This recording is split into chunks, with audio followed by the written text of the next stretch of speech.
بلوچستان میں یہی نعرے ہیں کہ چین نکل جائے، پاکستان نکل جائے۔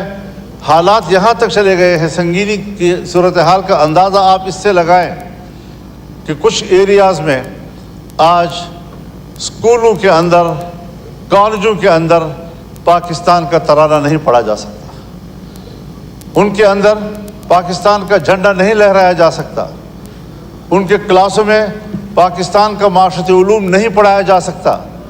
یہاں تک صورتحال چلی گئی ہے اور ہم دیکھ رہے ہیں آنکھیں بند کر کے کہ شاید شکاری مجھے نہیں دیکھ رہا ہے۔ اس تمام تر نازک صورتحال میں ہمیں قدم اٹھانا چاہیے، بڑی خود اعتمادی کے ساتھ ہمیں قدم اٹھانا چاہیے۔ حکومت کو بھی اپنی ذمہ داری پوری کرنی چاہیے۔ ہم لڑیں گے، اختلاف رائے کریں گے، تنقید کریں گے، اپوزیشن میں بیٹھے ہیں تو اپوزیشن کا کردار ادا کریں گے، لیکن اگر ملک کو ہماری ضرورت پڑتی ہے تو اپنے وطن عزیز کی چپے چپے کے لیے ہماری خدمات حاضر ہیں۔ پارلیمنٹ کو، سیاسی جماعتوں کو، سیاسی قائدین کو ملک کے لیے غیر ضروری سمجھنا، اس سے بڑی حماقت اور دنیا میں اور نہیں ہو سکتی جو ہمارے ہاں کی جا رہی ہے۔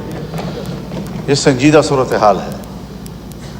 ہم ان علاقوں میں رہتے ہیں، شاید سندھ میں وہاں تو ڈاکوؤں کا راج ہے، آپ کو وہاں کچے کی صورتحال سے وابستگی ہے اور پریشان ہیں، لیکن یہاں ہمارے ہاں اسٹیٹ کو باقاعدہ چیلنج کیا جا رہا ہے اور صورتحال انتہائی مفتوش ہو چکی ہے۔ تو اس سارے صورتحال میں ہمارا کردار کیا ہو سکتا ہے؟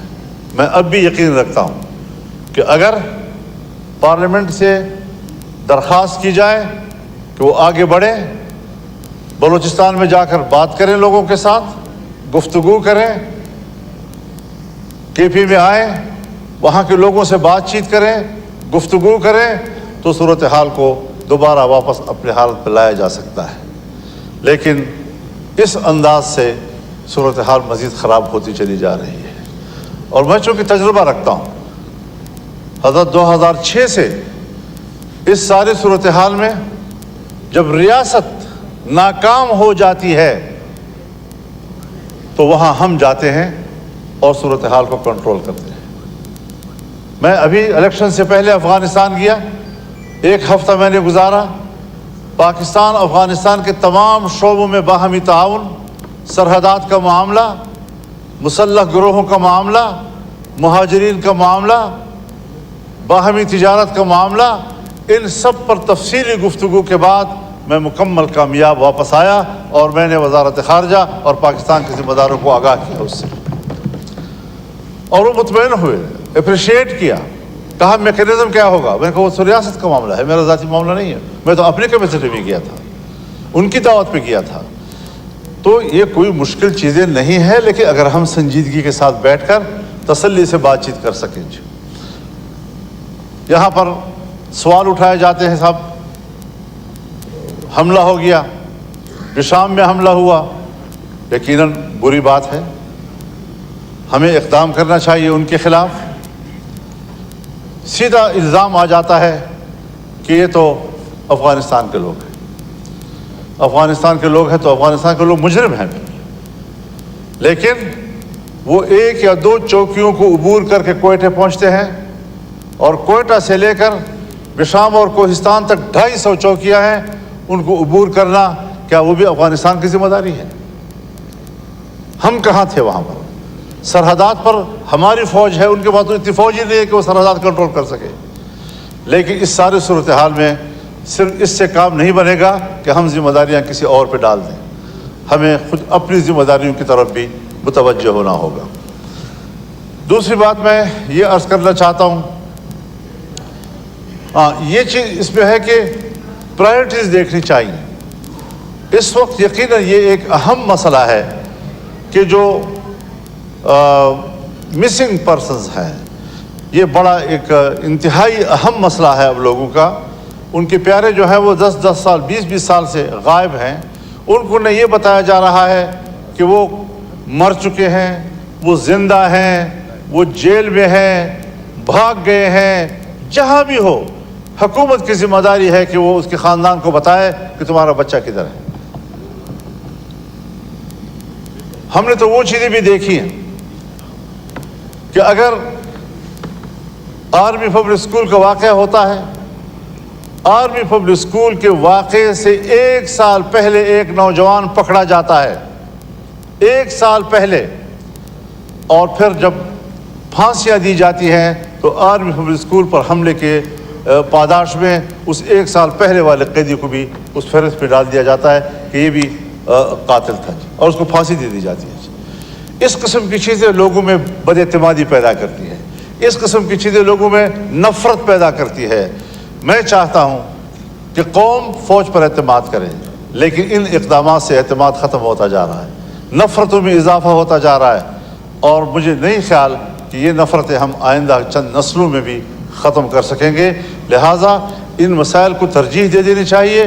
वसाइल हैं, और बलूचिस्तान के वसाइल हैं, खैबर पख्तूनख्वा के वसाइल हैं, सिंध के वसाइल हैं, पंजाब के वसाइल हैं। उन वसाइल पर वहाँ के अवाम का हक़ है, वहाँ के लोगों के आइंदा नस्लों का हक़ है।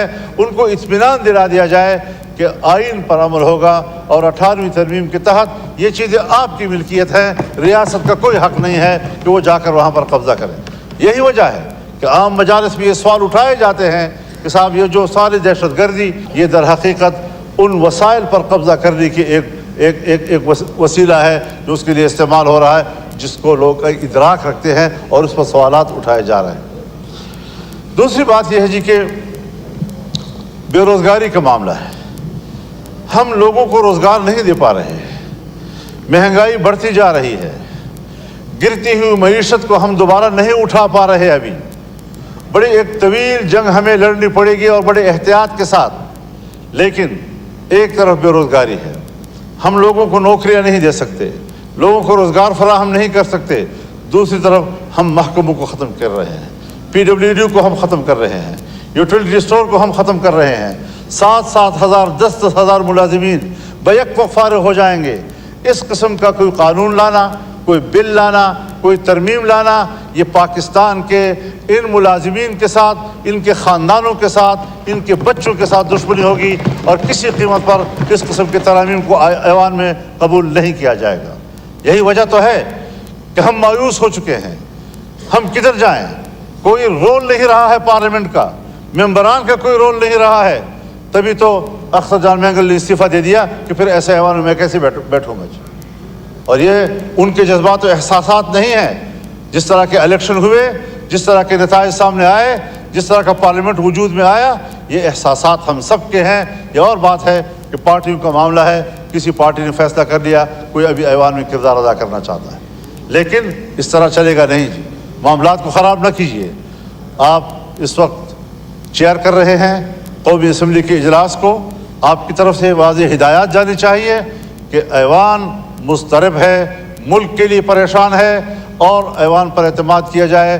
हम जैसे कैसे भी हैं, फार्म 47 के हैं या 45 के हैं, लेकिन अब इस ऐवान में हम बैठे हुए हैं और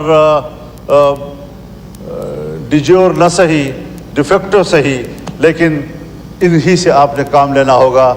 इनको अपना मुलाजिम समझकर कि ये सब इसलिए बैठे हैं कि जब रियासत चाहेगी कि तरमीम कर लें तो इन्हीं से तरमीम कराएंगे। हम अपने मफाद के लिए कानून बनाना चाहें तो इन्हीं से कानून बनाएंगे, इन्हीं को इस्तेमाल किया जाएगा। हम इदारों के इस्तेमाल के लिए यहाँ नहीं बैठे हुए, हम आज़ादी से मुल्क और कौम की खिदमत करने के लिए बैठे हुए हैं। तो ये सारी सूरत हाल है। मैं बहुत ममनून हूँ आपका कि मुझे आपने इन ख्यालात का इजहार करने का मौका दिया और इनको संजीदगी से लिया जाए, इसको खामखा एक तकरीर और खिताबत न समझा जाए। मैं इन हालात की वजह से इंतहाई मुस्तरब हूँ, इंतहाई परेशान हूँ और मायूस हूँ कि हमारे पार्लियामेंट के पास किरदार अदा करने का कोई मौका मौजूद नहीं।